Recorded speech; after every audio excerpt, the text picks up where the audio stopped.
Hello and welcome to Clay to Canopy, the show where I attempt to make just about everything from the ground up.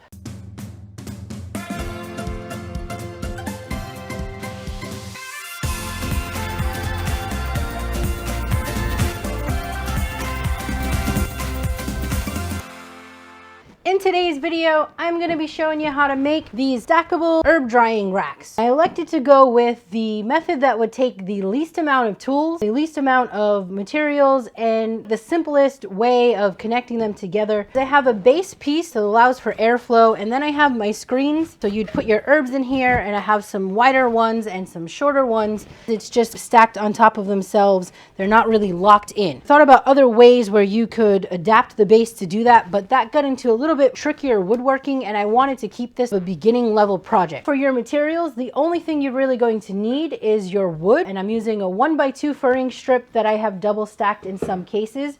You can either purchase 1x2 or you can purchase 1x4 furring strips if you don't want to deal with the screwing them together method. You're also going to need some either hardware mesh or some screening. I am using a 1/4 inch hardware mesh, but you can certainly use replacement screen if you want something finer. You'll need some screws and staples. To refine this a little bit, I did add a couple other things that are completely optional. I covered my screws with a 3/8 inch dowel. Hardware stores will cut your lumber for you. However, the little feet that I have here on the bottom are cut off pieces from my scraps. Sometimes they won't cut pieces that are that small. You could make yourself one extra frame and just drill some holes in the side for airflow. That leaves me to the tools. And if you are going to do this, the absolute bare minimum tools, the most you're going to need is a drill and some kind of staple gun. Some of the extra tools to help cut your wire mesh are some tin snips. If you are going to be using screening, you can use a regular pair of scissors. And then I have a dovetail saw for cutting the dowel. If you do not have a chop saw and you do want to go about cutting your own wood, you can get by with just a miter saw box. It's just a plastic thing that it gives your manual saw a guide, and a regular hand saw will get the job done. As far as my staples go, I'm using 5/16 inch staples, and then I am also using a couple different sizes of screws. For these legs, I put in 1-inch screws, but primarily the rest of the screws I'm using are 1.25 inch. So if you are going to forgo those legs, then you can just get by with a package of 1.25 inch, and you can use regular wood screws or drywall screws. If you are going to be using the doweling method, you really want a number 8 countersink bit is going to be the perfect size for the 3/8 inch dowel.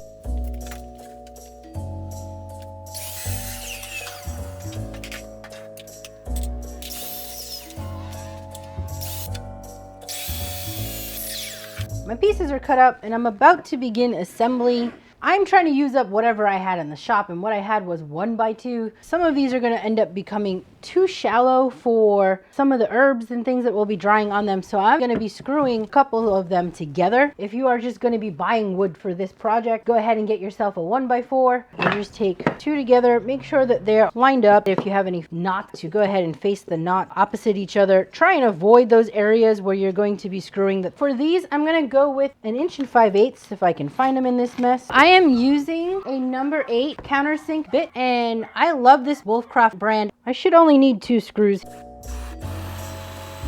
So I'm a third of the way down and make sure my screw's not going to be too long. Again, this is an added step you might not need if you already have a wide enough piece. I'm just eyeballing anywhere away from the knot. All right, I'm going to go ahead and repeat that for my other pieces. And since there's going to be hardware mesh, staple gun to the underside of this thing, you really only need 1 set screw to hold it in place. And here's where I'm using my 1.25 inch screws. I'm sinking my shorter pieces just on the inside.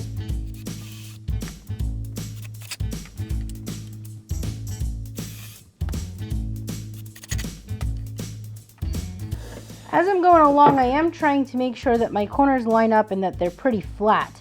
So that way, when I stack these, I don't have any wonky stacking happening. If I take a 3/8 inch dowel, it should drive itself. You have to do a little bit of jiggering. To do this application, you'll want some wood glue, and I like using Titebond 2. You're also going to need a dovetail saw. I'm going to start off by cutting just some smaller plugs. This saw works on the pull. There are two versions. You either have a push saw or a pull. I prefer the pull. I'm just going to cut a couple small plugs here.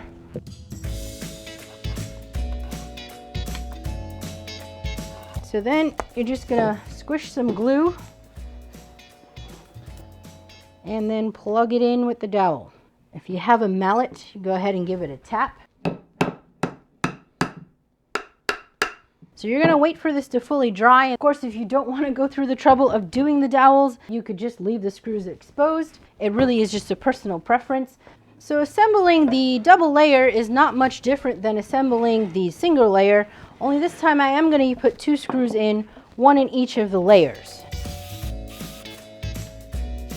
Once my herb racks are all stacked, there's going to need to be airflow on the bottom. I'm going to make 1 extra frame. I also cut 4 2.5 inch long pieces that are going to act as legs. So I'm going to attach the legs to the 2 shorter pieces. When I attach these legs, this is going to have a screw running through here. I'm going to need to have a little bit more space from the screw running in from this side.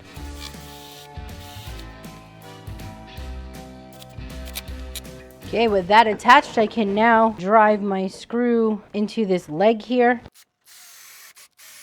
We're going to switch out to a 1-inch screw.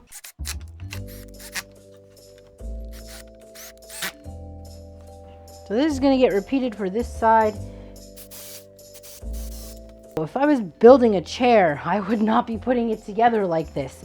I can break some of the rules. It's not supporting any major weight. If you want to add some extra aeration, you could take a drill bit and go ahead and drill some holes. I'm going to show you really quickly how to remove these extra bits of dowel. You're going to take that same dovetail saw, and this is what's great about these dovetail saws. You can get really good and close.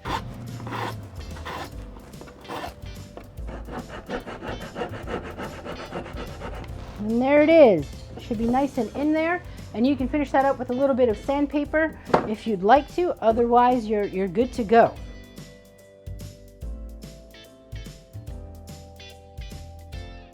I hit all of my pieces with 150 grit sandpaper, and I also broke the edges of. Anytime you have a completely crisp edge, even if you put a protective finish on it, if anything comes in contact with that edge and dings it, it's going to crack the edge. To protect the wood, you do a process that's called breaking the edge, and all it means is you bevel off or soften the edges with your sandpaper. I'm gonna go ahead and start applying my hardware mesh, and I'm using a 1/4 inch hardware mesh, which should be great for herbs. These are not gonna be for seed saving. The mesh would be too large for some of the smaller seeds. If you are gonna be seed saving or seed drying, you might wanna think about using screening, the same stuff you would use for screens on your windows. For the hardware mesh, I like to use tin snips. You could get away with utility scissors. Also, wire cutters would work. The other thing I have is my staple gun. Now you can decide if you want to pre-cut your hardware mesh. Sometimes I find it much easier to get it started on here and then cut off the excess. I am going to cut a clean edge so that I don't have anything that's prickly at the bottom.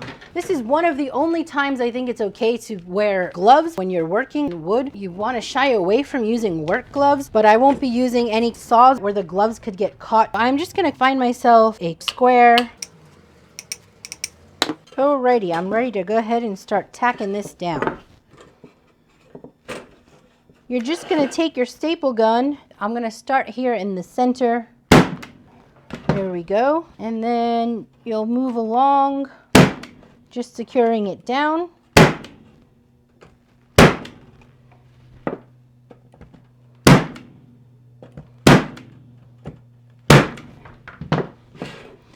Prefer to do one side and then the opposite side.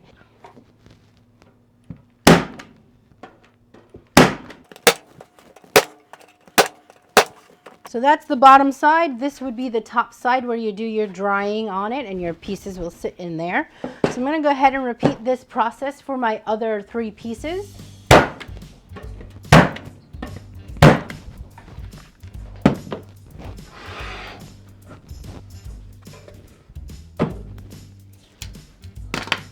Alright y'all, that is all I have for you today. I hope you enjoyed this video. Please like, share, and subscribe if you have not done so already.